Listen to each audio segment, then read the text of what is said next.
On today's Rice Report, I am joined by Lynette Zang, the Chief Market Analyst at ITM Trading, for the second part of our two-part interview. I will include a link down below in the video description for part one, as well as the playlist with all of her previous appearances. On this second part, we're going to be talking about the CPI data that was released yesterday, as well as discussing the Federal Reserve interest rates, and then taking the conversation into central bank digital currencies. Before we get into it, make sure you visit ricetvx.com and sign up for my mailing list so you never miss an update or new Rice TVX and Rice Against the Grain content. You will also find links to all of my various channels as well as my social media. Make sure you're following both of my YouTube channels, Rice TVX as well as Rice Against the Grain. And due to censorship, make sure you follow me on other alternative platforms such as Rumble and Odyssey, where I do post up exclusive content. If you want to support Rice TVX, be sure to check out and join my Patreon channel, where you will get early access to my videos with no ads, unedited. You will also get exclusive content and more. I will include links in the video description for everything I just mentioned, as well as everything shared on today's video.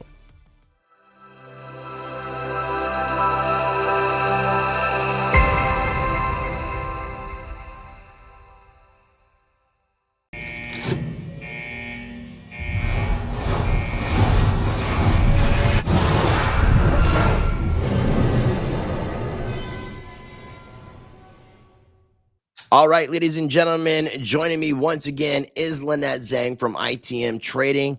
I will have a playlist down below for all of her previous appearances. She was my second interview since I started my channel back in 2018. She's been on the channel many times. We did an interview just a moment ago that we're talking about my partnership, my promotional partnership with ITM Trading. Make sure you check out that video if you're interested in scheduling a gold and silver strategy call. That will be linked down below. But today we're going to be talking about the CPI data that came out today. We're recording this on the 13th of December. It will be coming out on the 14th. And on the 14th, we should have information about the FOMC meeting regarding the interest rate hikes, which we'll talk about as well. And then we'll take the conversation over into central bank digital currencies, which I know is Lynette Zang's favorite topic to talk about. Well, certainly one of them for sure. So the CPI data, it is currently 11:37 a.m. Eastern time. I believe the information came out like within the past 2 hours. Yes. I have not had a chance to scour over this because I was up late doing a video about Sam Bankman-Fried getting arrested, thankfully. So I haven't had a chance to see what the effects are on the markets with the CPI data coming in at 7.1% from last year, which looks like less than expected. So I've seen the crypto markets kind of had some upward action. I'm going to assume the stock markets and traditional system, legacy system are as well. What are your thoughts on the CPI data? Well, I think that this is transitory. I think it's going to get a whole lot hotter. And I did have a chance to see the pieces and parts in there. So the decline is primarily from energy price declines, and we've seen some relief at the gas pumps. But food, rent, those kinds of things have continued their climb. And interestingly enough, even apparel was actually up, and they expected that piece to be down because the stores have so much inventory. They expected lots and lots of sales. So that was kind of surprising. But that's the way I read that. Yes, the markets have, they're looking for any excuse to go up. Of course, not gold. They were expecting like 7.3%, and we came in at 7.1, and that excited the markets. Of course, because that means that the Fed won't have to raise interest rates as much. And so it pretty much bakes in that half-point rise instead of 3/4. But I mean, that was kind of baked in anyway.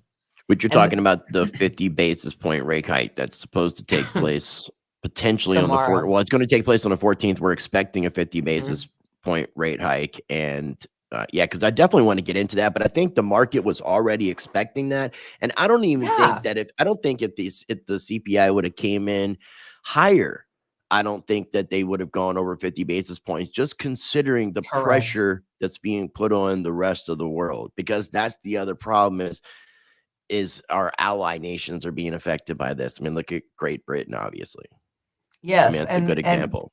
yeah, that's a great example. And the British pound went up quite a bit against the dollar based on this print. Because in theory, and people have to understand the theory because that's who is running this bus, theorists at the Fed. So in theory, if they raise interest rates, then hey, that attracts more buyers of the dollar. And that's what makes the dollar get stronger against other currencies.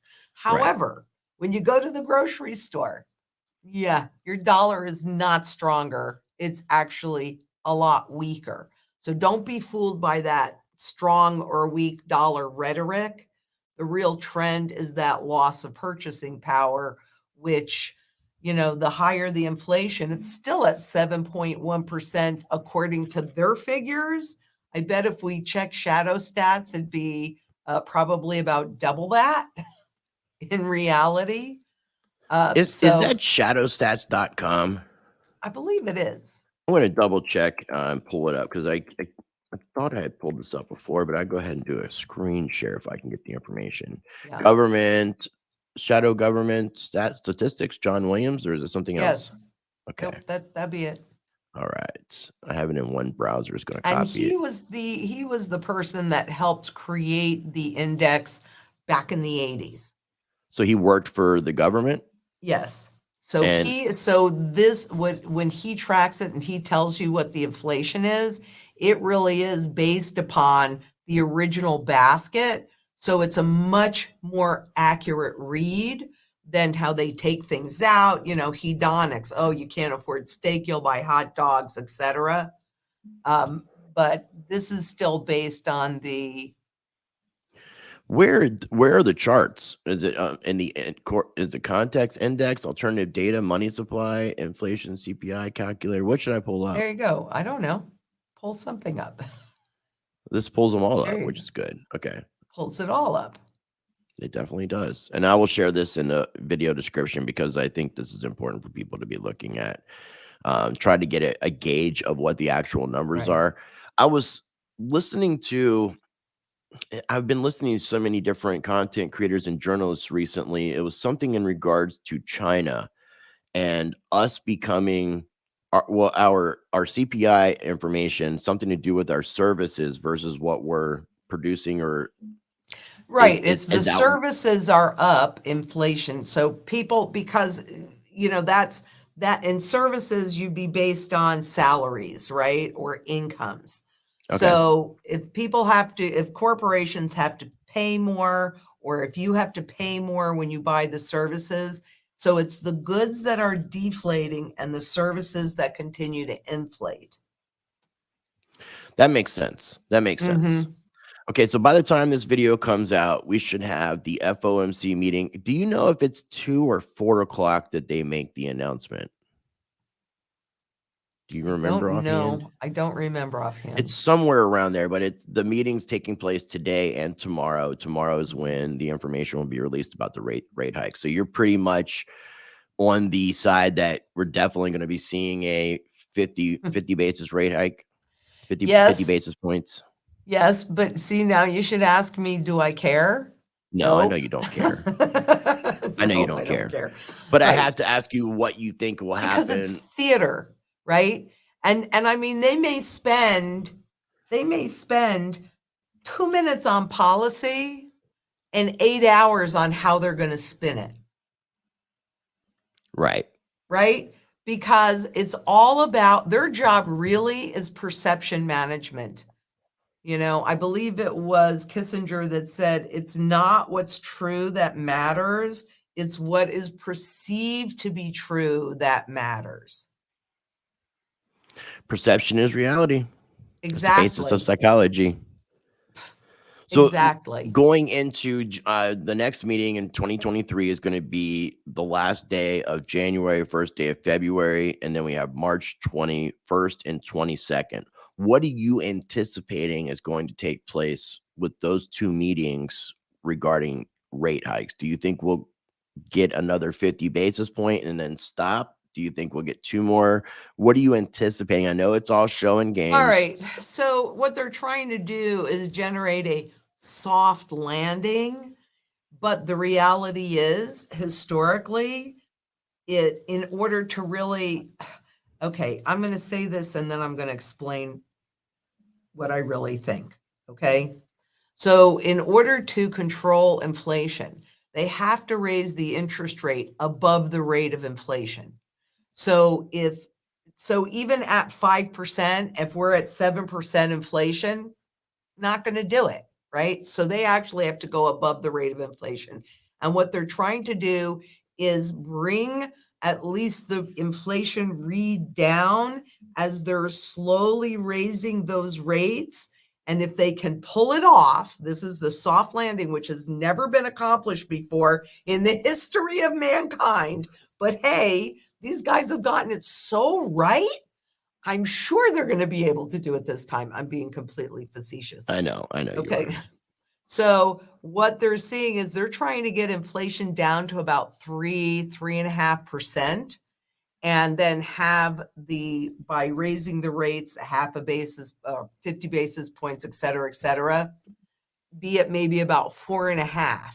So they're trying to push inflation below their interest rates so that they can say that they tamed it there's got to be lots of job loss because while they didn't have any problem with CEOs making 1,000 times what the employees were in the 70s, it was 20 to 1. Now it's like 1,000 to 1. That wasn't inflationary. When employees ask for raises, oh my God, now we have the wage price spiral that contributes to inflation. I mean, Yeah. I just kind of shake my No, head. and it's like if we don't raise the interest rates above what the inflation is, it's not really going to have much of an effect. But if we do raise the interest rates above where the inflation is, I think that it would, based off of what I'm starting to comprehend, is it would bankrupt the nation. We would default on our debt. We wouldn't be able to pay it. Well, we are already. That's why the whole inflation scenario is about repaying that debt with dollars that are cheaper and cheaper, except that the US government cannot repay the debt because then that's tightening. It's just like the central bank, selling off or allowing to mature off of their balance sheet. That's tightening, right? They don't want tightening, they want expansive credit. But the real problem is that there is officially virtually no purchasing power left in the currency. That's why they have to go to negative rates. That's why they have to go to a CBDC because it's, raising the rates, lowering the rates. The reality is there's nothing left to work with. They have to attack your principal. What's crazy though is looking at this from an outside perspective is if you don't know much about economics and you see the fact that we have a strengthening dollar, but yet Right. we're losing purchasing power at the same time. It's like it doesn't seem like it doesn't even seem like I should even be able to say that together. Right. But that's perception management, right? Because you don't really you hear inflation, but how often do you ever hear from any of the talking heads about the loss of purchasing power? And like my Right. favorite, if you said, okay, Lynette, you only have one graph that you can work with, it would absolutely be the Federal Reserve's purchasing power chart because it shows you everything that's really happening. Okay. And even that has been, mushed Manipulated. around Yeah, manipulated. 100%. So, but it's at least more accurate. And so the tool that the central banks have used, which are interest rates, to regulate the rate and speed of that inflation, we've been anchored at zero since 2008. And so is it really, and part of that, which it's called financial repression, but part of that, when they lower the interest rates all the way down, in theory, corporations that have more expensive debt would then go ahead and trade out that more expensive debt for cheaper debt. Well, they did that, but then they kept growing debt because you can grow, if interest rates are lower, you can grow more debt and your payment's the same. But Right. now all of that is very short term, right? And so they're having to roll that debt over because these corporations can't pay off the debt either. So they're having to roll that debt over into a higher interest rate environment. So whether it's the US government or it's a corporation or even an individual, with variable rate mortgages, we see what that's like. And there's a big problem in England and in Europe because they don't have 30-year fixed mortgages like we do here. They have short term. So when you have short term debt and you're having to roll that over into a higher interest rate environment, that means your payments are going up. And if your payments are going up at the same time that everything else is also costing you more and more and more, and your income isn't going up at that same level, Houston, we have a problem. Yeah, that's why I think like you're seeing the middle class, they're borrowing their way, kind of trying to maintain what they've been having, and I think eventually, that's obviously going to start to dry up itself. The next question I would ask would be, and before we go to the CBDCs, regarding the Federal Reserve and the rate hikes, kind of a two-part question. When do Okay. you see them stopping the rate hikes and reversing course? Not just Sometime stopping, not before June 30th of 2023. June 30th. Yep. Sometime before. I expect something really, really, really nasty, and it could be in the foreign exchange markets. I mean, the Bank for International Settlements just came out with a report on, Global derivatives that derivatives are, trading. yes, and foreign exchange and how It's they're, insane. it's just, and it's hidden, right? It's hidden. So nobody really knows the truth of what's at risk. But what we do know is it's grown exponentially, and using all of this funny accounting to make things look smaller when in reality all it's doing is hiding more and more risk and everything off balance sheet. So, yeah, I I'm think there'll be a surprised. crisis between now and June 30th because that's But when the SOFR LIBOR or the LIBOR SOFR that's when that comes transition is up. supposed to be completed.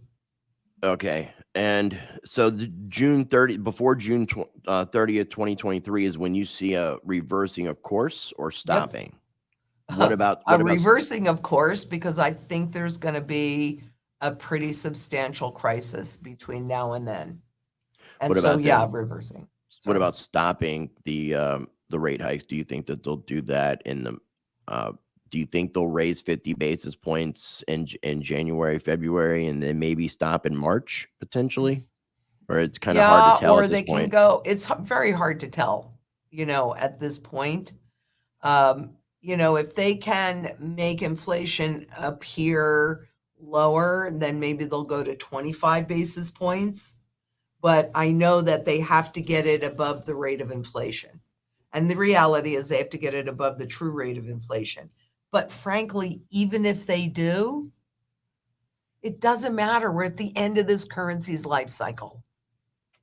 There's I'm no surprised. purchasing power left, And that period. was one of the things that I was going to say is like, I'm really super surprised that based off of like what I've been seeing, that the system has been able to maintain, if you look at this as a sinking ship, to keep plugging up the holes enough to where it's not sinking.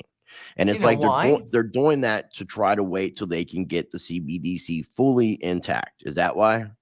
Absolutely. They're First question trying I to have about, get go the ahead. next system. Yes, go ahead. So the first big question I have with when it comes to the CBDCs, digital dollar. So we had the digital dollar pilot program launched by the New York Fed. We'll get into Mhm. that. Will they effectively be, because I feel like one of the big reasons that they're going to push a digital dollar or a CBDC, however they want to package it to the public, is to fix the inflation problem. That's my opinion. That's my opinion. I could be No, wrong, you're but accurate. No, no, are they no. going to be able to actually get better control of the inflation having this in a fully, because I know we are pretty much digital, but we're not fully digital. So it's Well, like we're just not fully programmed, we're not programmable at all, right? really. That's the piece. Right. Okay. And actually you are 100% right, because in a piece that I did not that long ago, a couple months ago, on CBDCs, and all of the research was saying that they are going to position this as if they are in control, there will not be any more inflation. And you know why there won't be any more inflation? I kind of heard something through the grapevine that they could just shut off people's accounts Well, yes, and but stop people that's from just spending money, and that would prevent the inflation. what creates the inflation, right? I The mean, money this is what supply, right. That's what creates the money printer inflation, going bird. right? But why we're going to not have any more inflation is because once we're in a CBDC and that is fully in their control, and they say they can constantly tweak it, we will be dealing with deflation, the opposite side of the coin, Well, because they're going that's to be taking and attacking your principal. That's deflation. now the interest rate hikes and stuff is a deflationary act as well, right? Yes, it is. And a market going down is deflationary, right? Whether it's the real estate market or the stock market or the bond market, that's deflation. The It's jobs market, it also right? sucks the wealth out of people too because of the purchasing power going down. So what somebody might have had a year ago is going to be valuated less, especially if they're keeping it in US dollars because of the loss of purchasing power. So all the way around, we lose value of the things that we have, our assets, but the government debt becomes cheaper. Correct. So it's like it's crazy. And we keep thinking this government cares about the people.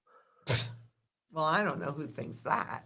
I think there's more people right now that still are brainwashed. I think people are starting to wake up more and more. I mean, I think we're kind of more in an echo chamber because of the way the algorithm works. But just looking at the world, I think there's more people that are listening to what they're being told versus questioning what they're being told. I don't know.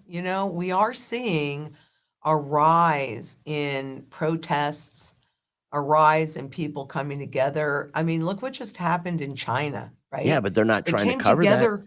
They don't want anybody knowing about it.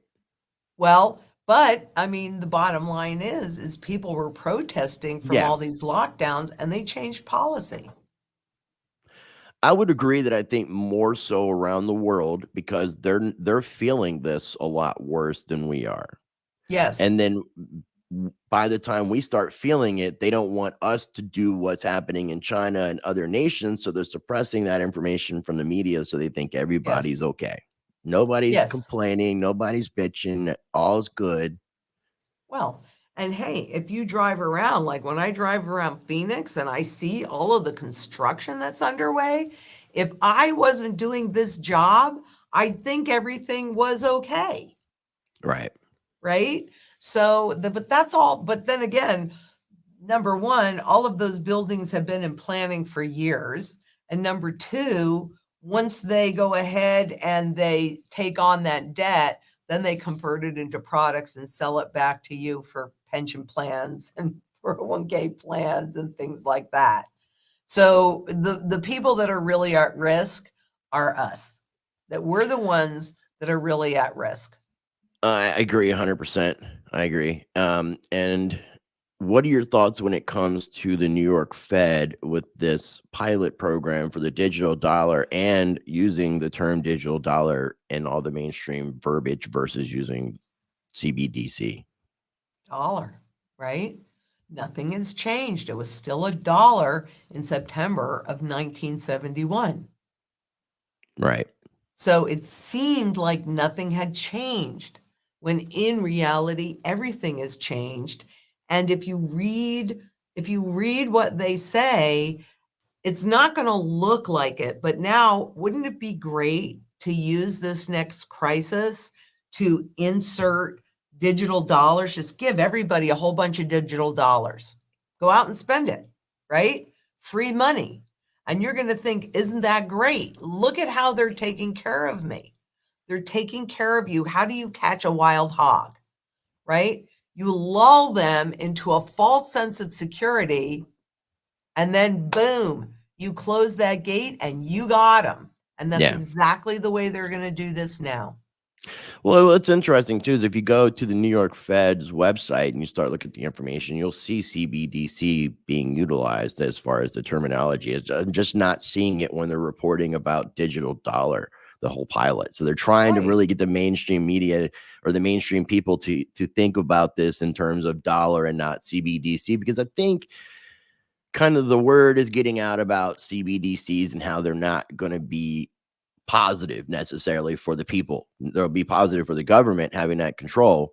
And it's really interesting too that they mentioned in this particular speech, this news event speech, that while at present the Federal Reserve has neither issued a CBDC nor plans to do so imminently, ongoing research improves our understanding of the risks and opportunities inherent to a CBDC. And that was November 4th. And they, from what I understand, they already had the pilot kind of underway and the information going public maybe just a week or two after that speech. So they're like, we have no plans of doing a CBDC, but a week later we have a pilot program coming out.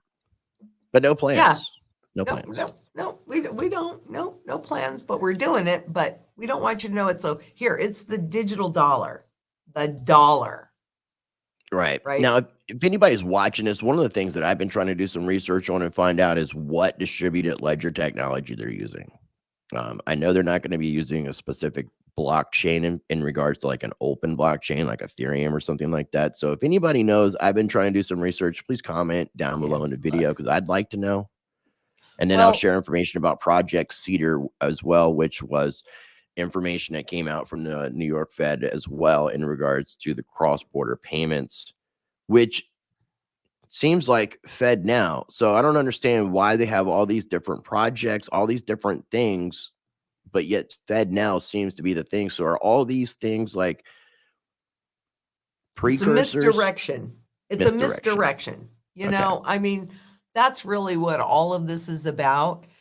They are changing the very definition of money.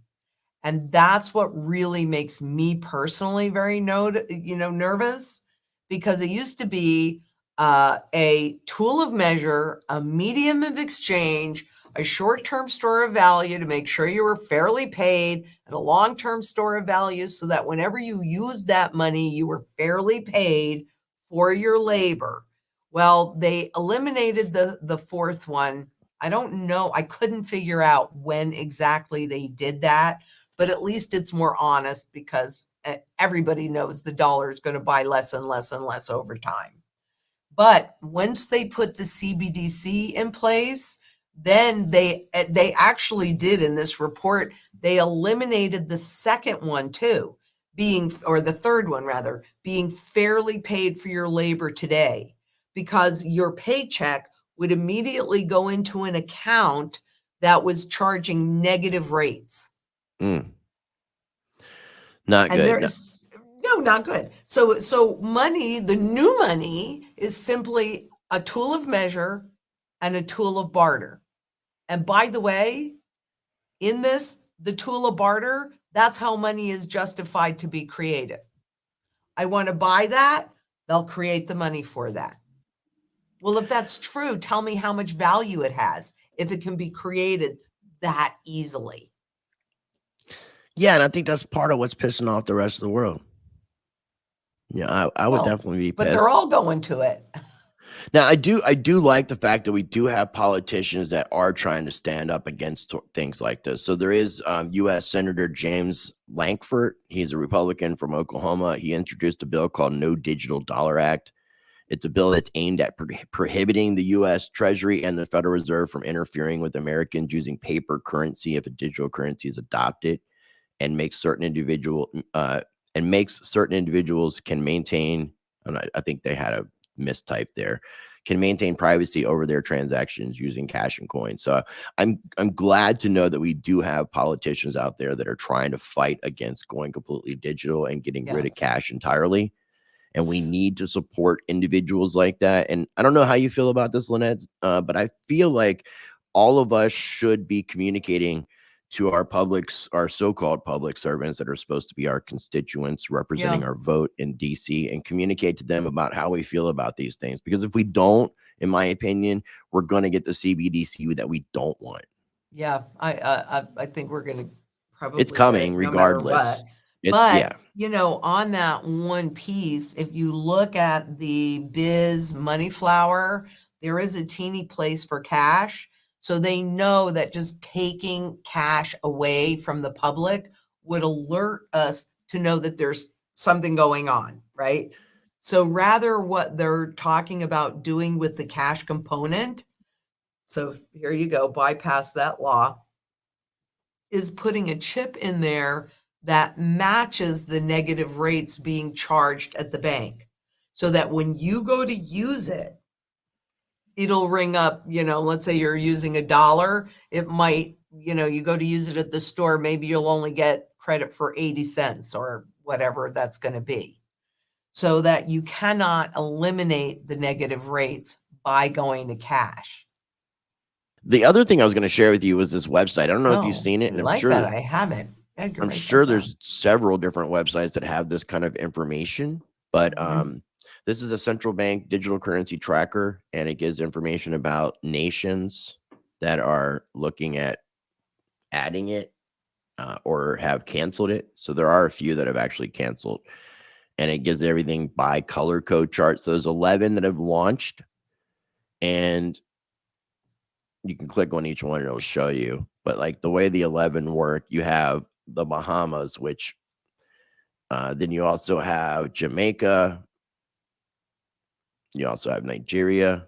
And then over here, you have all the Eastern Caribbean, which is 8 countries. It's kind of interesting that pretty much most of the Caribbean has gone CBDC already. And then we have 15 pilots, 26 development, 46 in research, 10 inactive, and 2 that have canceled. The 2 that have canceled are Senegal and Ecuador, which is interesting to think about. So interesting. Yeah, it is interesting. It's very interesting. But this is why it's so important to have gold. Because if you don't have your wealth outside of the system, when they go into the system, what are you going to do? Well, if I'm not mistaken, Lynette, are banks not accumulating gold at higher rates, and nations as well, including like Russia and China, or especially Russia and China over the past few years? 100%. In fact, through the third quarter of this year, so we're just in the fourth quarter now, basically. Central banks have accumulated more gold than they ever have historically since they started tracking it. Gee, I wonder why they're doing that. Why do you think? Are they going to be backing are they going to back their CBDCs with gold? No. Well, ultimately, actually, all right. Number one, the reason why they're doing it is because they want to stay in power and they want to stay in control. So whoever has the gold has power and control. But number two, when the public loses all confidence in the currency and they stop using it, which is what happens, right, in hyperinflation, then they will back the currency with gold. Now, it'll be a small component. I'm not saying it's going to be at 100%, but they're going to have to do something to get the public confidence again. And historically, 100% of the time that they use gold. Right. And then they'll start to take it out again. But at least you'll have it in there for a minute. So I don't want people to be fooled, because a lot of people will think, okay, we're inside a crisis, we're in deep doo-doo, And now look at this. The government has brought out CBDCs, and they'll say this'll fix everything. We'll fix the inflation. I'll fix this. You don't fix everything all right. Maybe not in the way that you and I want it to. No, to fix you into being a good little obedient slave. Yep. But that's not going to be the end of the hyperinflation and the end of this wealth transfer and this wealth destruction that's going on. It won't be, and this is, you mark my words on this, because I'm 100% certain about this.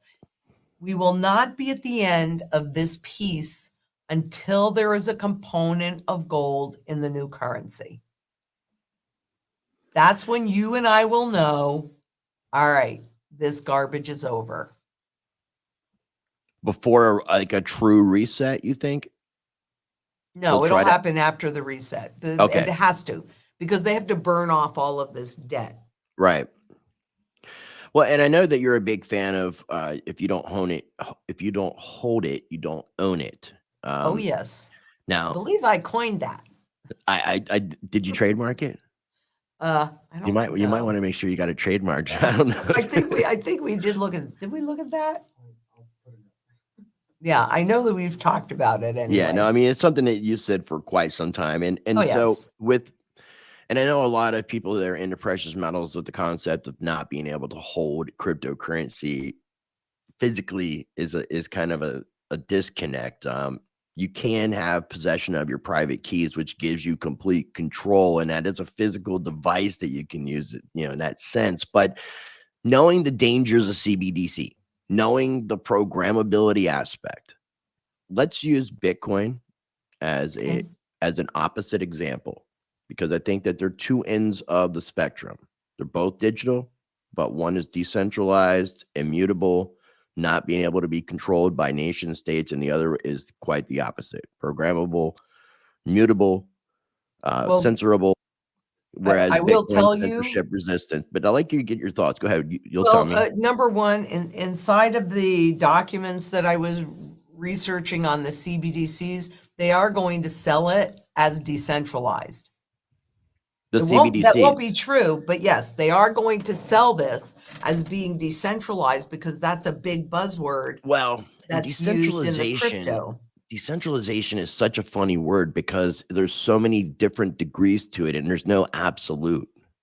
So like with Bitcoin, the network is distributed and it is decentralized. And in a sense, if the banks are all running their own nodes and they have different banks running nodes, then technically the nodes are decentralized.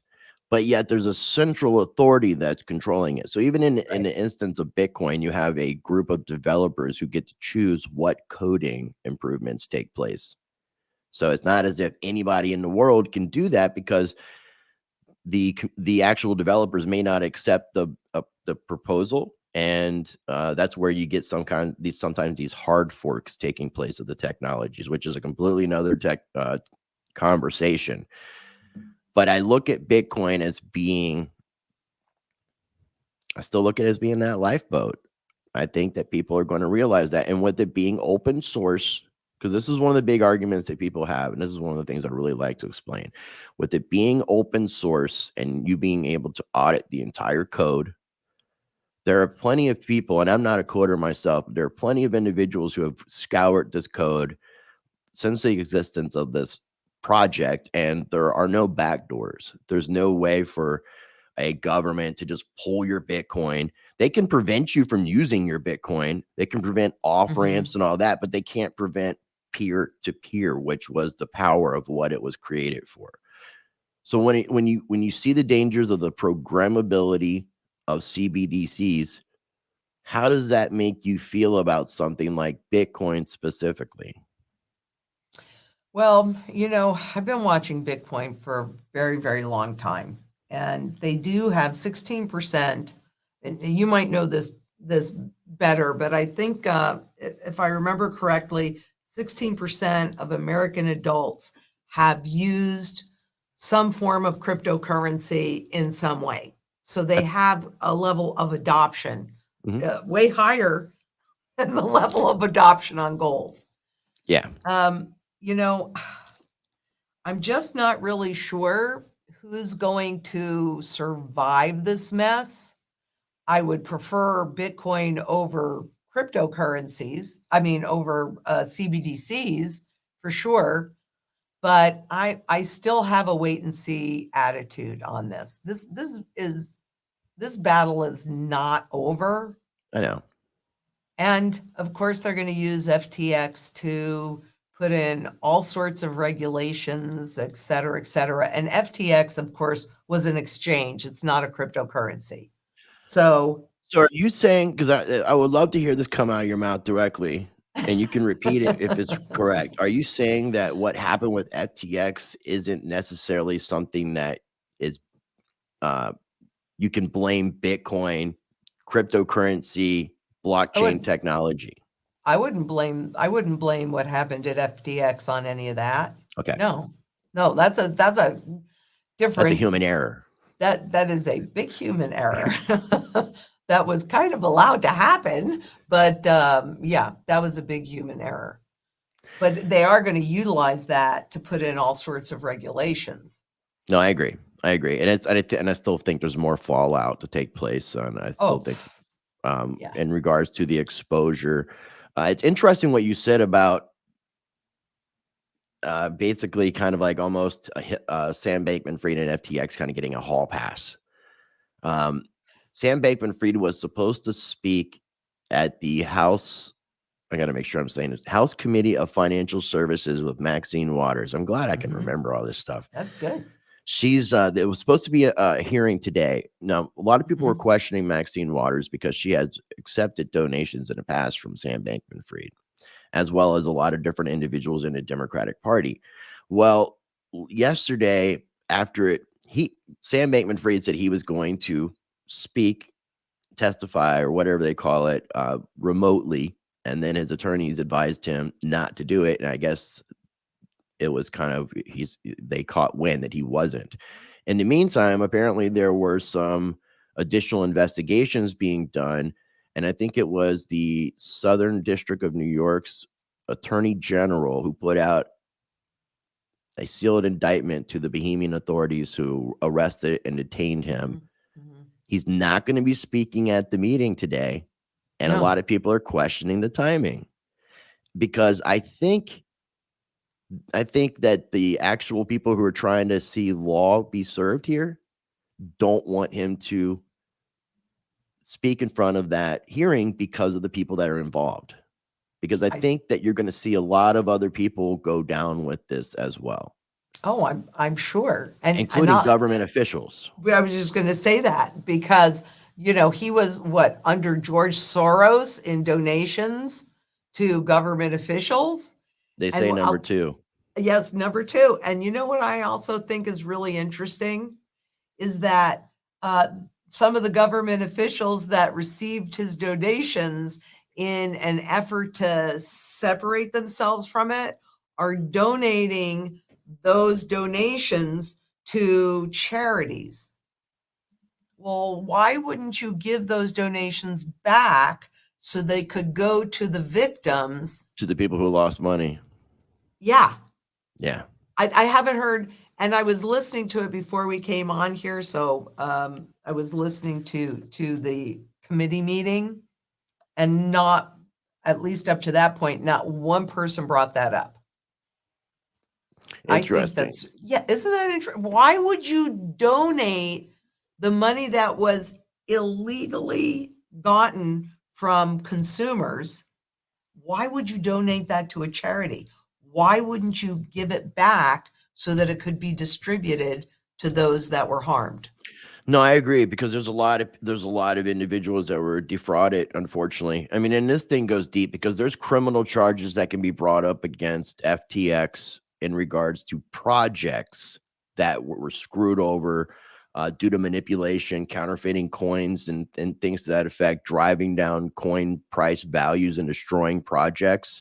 Then you have the possible money laundering that could have taken place via a partnership that's public with with the Ukraine and FTX. Speaking of World Economic Forum, they scrubbed their partnership with FTX from the internet. And then supposedly all that Ukraine donation money and I don't have proof or evidence, but it seems as if there was some money laundering with that money going back to government officials, mainly the Democratic Party, which would have just funneled government money back into the Democratic Party, which is completely illegal. And then there was the question about the SEC and how compliant Gary Gensler was being, especially with the relationship of the former CEO of Alameda was Caroline Ellison. Her father was a guy named Glenn Ellison. He was the department head of economics at MIT. And he was Gary Gensler's boss in between Gary Gensler being the CFTC chair and the SEC head. And yeah, so, and then ironically, a week ago Sunday, Caroline Ellison was spotted in New York City in Soho at some coffee shop. Now, this coffee shop just happened to be about 6 blocks away from the FBI. So I'm sure she was going over and flipping on him because he's trying to point fingers at all these other individuals. Well, today, the SEC charges Sam Bankman-Fried with defrauding FTX investors. Yeah. What are your thoughts on Gary Gensler? I'd rather not say. Because I think he had something to do with some did he have something to do with silver manipulation and derivatives trading kind of getting out of hand? I believe he certainly, yes, I believe he was part of that mess. Dirty Gary Gensler. He is dirty man. Dirty dog.